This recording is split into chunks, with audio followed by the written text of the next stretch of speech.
What is up YouTube, and welcome back to another 7 Nights video. And today I will be showing you guys how I build my Kyrielle. Now I can't say it's the best build because it's still a couple days into her release and people are still testing her out, but I will be talking about the sets, the stats you want to aim for, and even some of the skill enhances that end up being very good for her PvP and also even her PvE gameplay. So in terms of Kyrielle, she isn't the most broken character in the meta, honestly. She is just a decent character. I don't think that's bad for the game necessarily, because if you have banners back to back, they're just all super OP, such as like Kyle, you know, we had Kagura, and I guess the beginner banner at the start of the game with Tio. You're just gonna have to keep pulling on banners and you'll run out of rubies very quickly. In fact, you won't be able to pull on every unit and get them to the transcendence that you want. So Kyrielle is kind of like that. I don't want to say break banner, that resting banner, but a banner where you can pull like one copy of her, maybe even just go for T2, and you're going to see that she is very effective. So her role as a character is mostly going to be a CC sub DPS. You can see she has this AoE paralysis with a 30% chance that hits twice, and if you actually skill enhance this, you can up the chance to 35% and give it a little bit more damage. So this ability is her bread and butter. You're going to use this mostly to just CC enemies. Typically with how she works, especially if you have her T6, you're never going to queue any of her skills, and I'll talk about why. But if you don't have her T6 like I do, like probably 95% of the player base, then you can actually open with this ability as like a CC opener in your arena teams, your guild wars teams, and it's very strong. So one of the best AoE openers right now for CC. Just keep in mind, you know, the chance of it landing is going to be pretty high when you compare it to something like Kagura, right? Kagura only has this 45% chance. Even though this hits twice, it doesn't say that it will hit twice. Like each chance will have a chance to apply the petrify, whereas Kyrielle says that each chance or each hit has a chance to apply the paralysis. So this is going to land a lot of the time, which makes her a very consistent CC'er, which makes her very good for PvP and also PvE. Skill enhancing, really up to you. I don't really think it's necessary if you don't hit it, because you're just getting 10% paralysis chance and a bit more damage, and you're not going to build her as your main DPS most of the time. You're going to utilize her mostly for her passive. So her passive is like the best part of her kit. I said this like a million times when talking about her, but her passive is very similar to something like Colt's, and the reason why is because she has this guts and barrier, and she also has a speed-based attack boost. So this makes it so that if you put speed on her, you're still getting attack, which is very nice.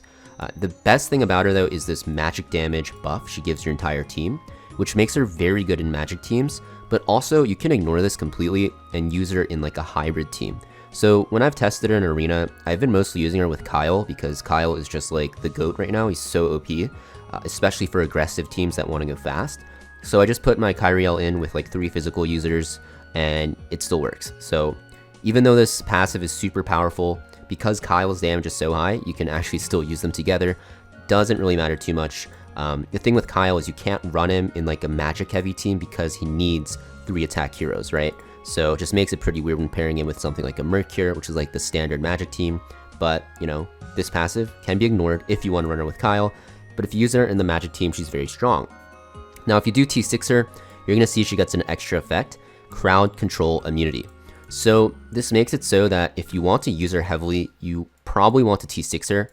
The reason why is because, not really because you need her to open and dodge CC, you know, even though that's really nice. The thing is, you're going to queue skills on your other characters. So a very common like lead is like Kagura, skill 2, into Jury, skill 2, and then into Kyle, skill 2, or skill 1. And all of these characters are prone to getting CC'd, right? Because they don't have built-in immunity like Colt does or Kyrielle does.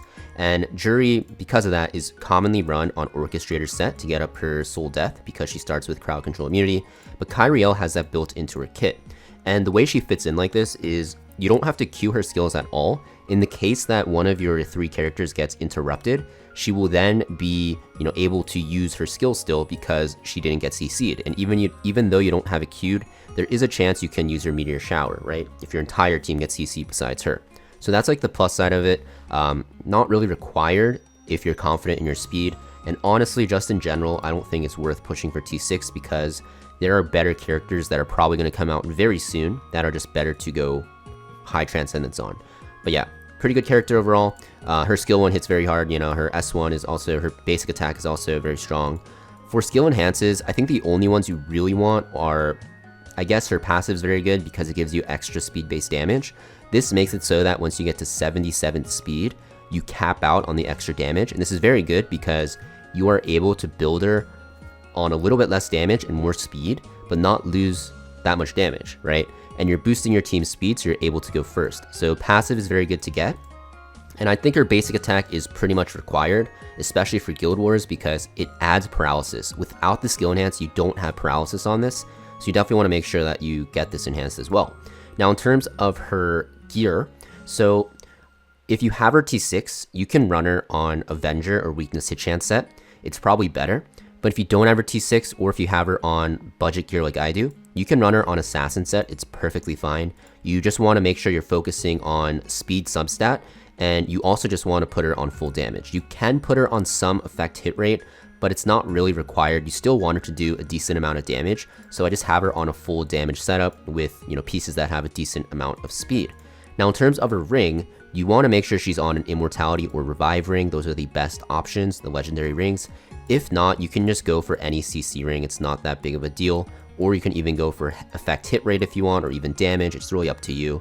But of course, with every character in this game, legendary rings are the way to go. So I'll show you guys quickly how she works in PvP. So I don't really think she's the best in Arena. She's good in Guild Wars for sure, but in Arena, she's a pretty solid option. You can slot her in a physical team. You can run her in a magic team. Really up to you.